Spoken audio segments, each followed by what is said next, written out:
Olá, gente! Vou falar hoje sobre um dos meus livros favoritos da vida e um livro que eu procuro ler quase todo ano, que é Cristianismo Puro e Simples, do C.S. Lewis.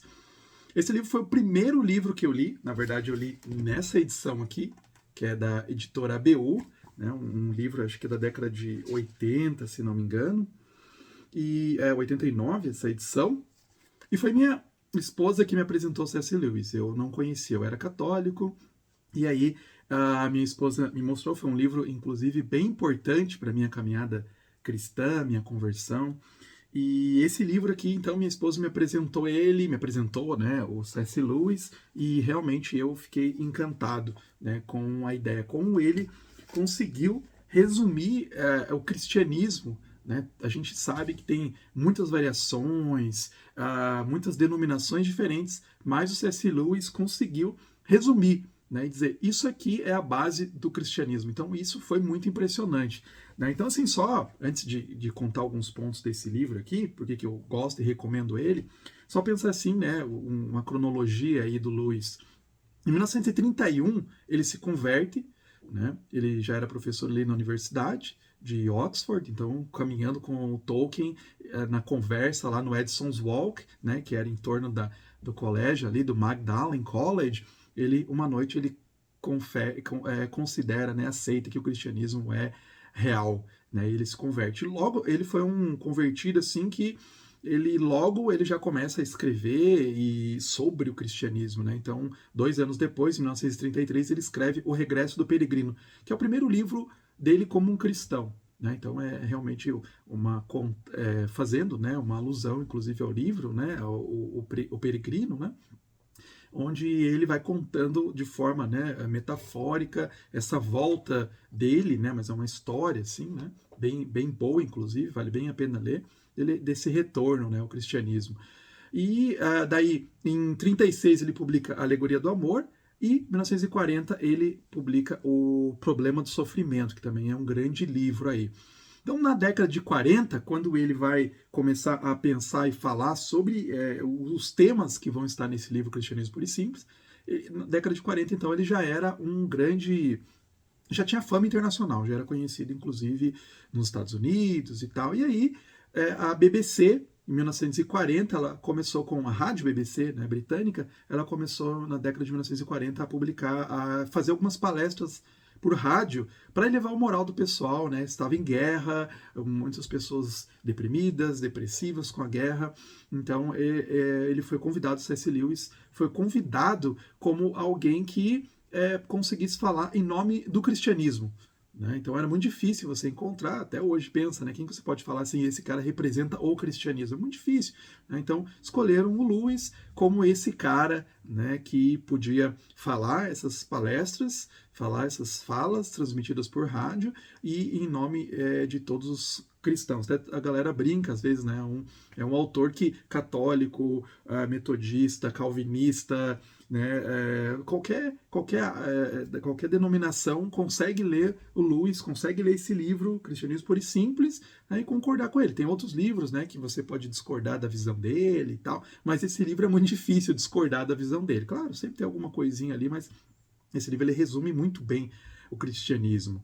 Né? Então, em 41 ele foi convidado, ele falou nessas essas palestras, esse ciclo de palestras, e depois, mais tarde, em 52, então 11 anos depois, ele vai escrever, tornar essas palestras nesse livro aqui, Cristianismo Puro e Simples. Tá? A ideia dele era, né, construir uma forma conceitual transdenominacional do cristianismo, né, que devia ser estimada e usada como base da apologética cristã, né, como diz o Alistair McGrath, falando sobre esse livro. Né. Então, isso que é muito interessante. Você falou, isso aqui é a base do cristianismo. Né. Você, então, pode conhecer o que é o cristianismo. Eu recomendo, inclusive, para pessoas que estão ali com abalos na fé, com, às vezes, dificuldades com a sua denominação, com o cristianismo, até ateus mesmo. Eu recomendo ler esse livro, né, para conhecer. Às vezes a gente ouve, né, o que é o cristão, os cristãos não são muitos exemplares, muitas vezes, né, para representar, para testemunhar o que é o cristianismo.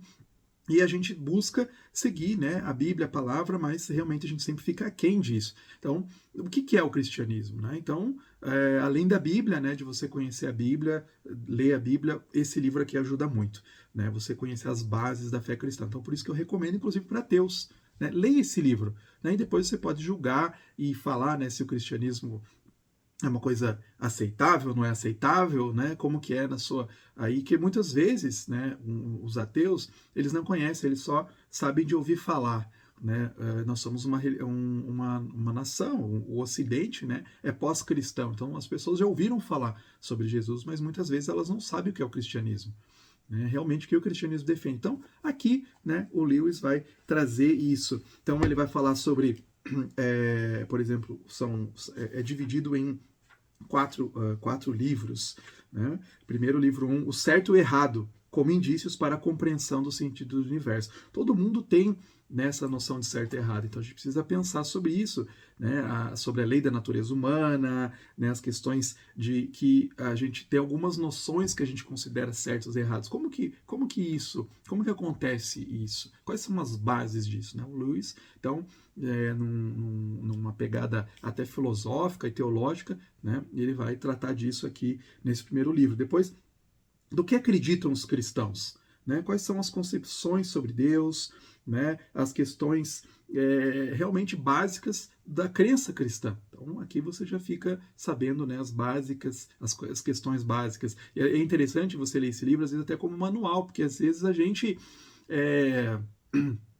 coloca algumas coisas com peso maior.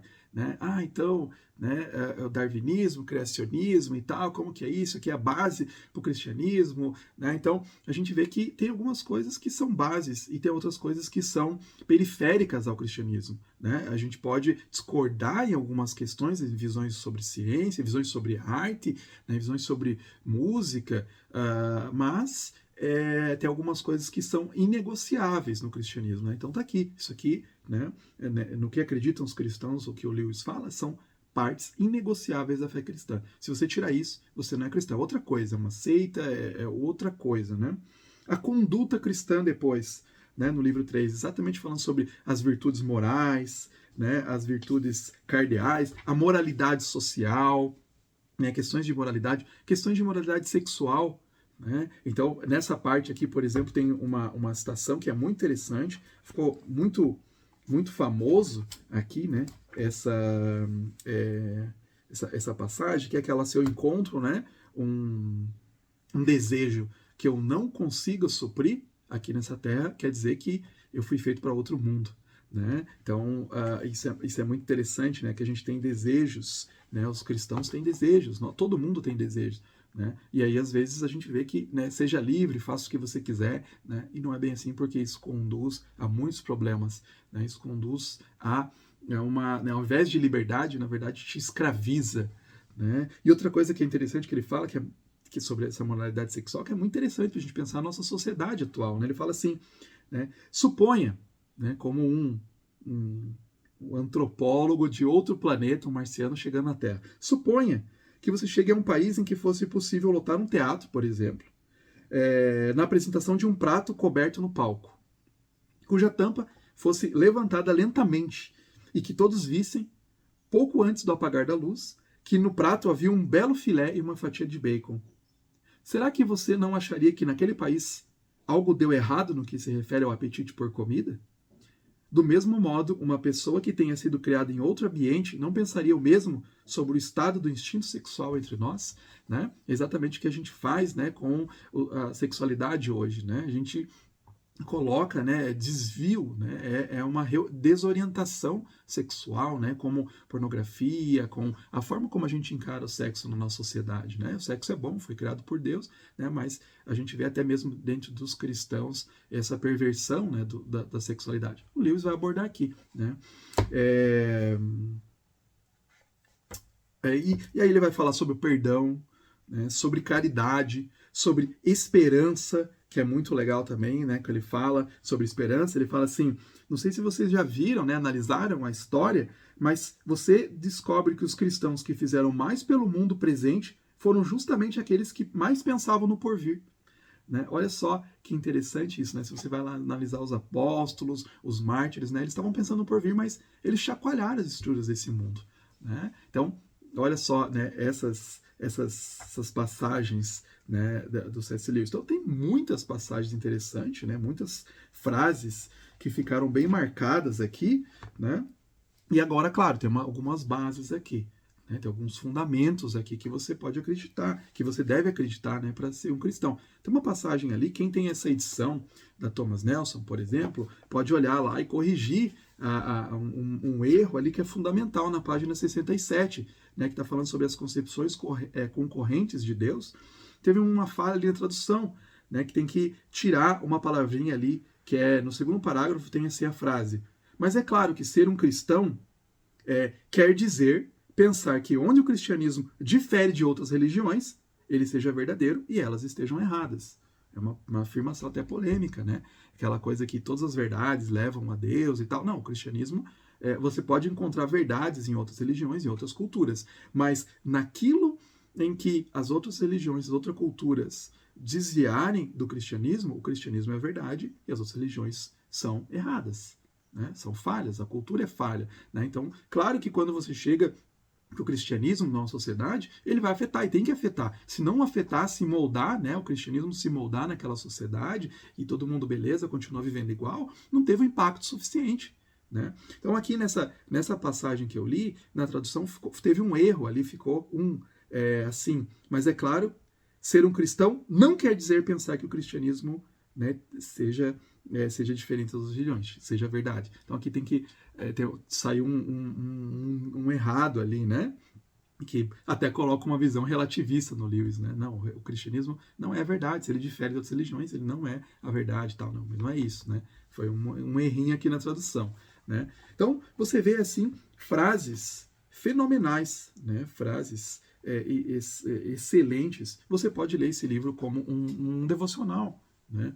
Ali eu procuro ler várias vezes, eu já li algumas vezes na minha vida, é um dos meus livros favoritos do Lewis, um dos livros cristãos favoritos.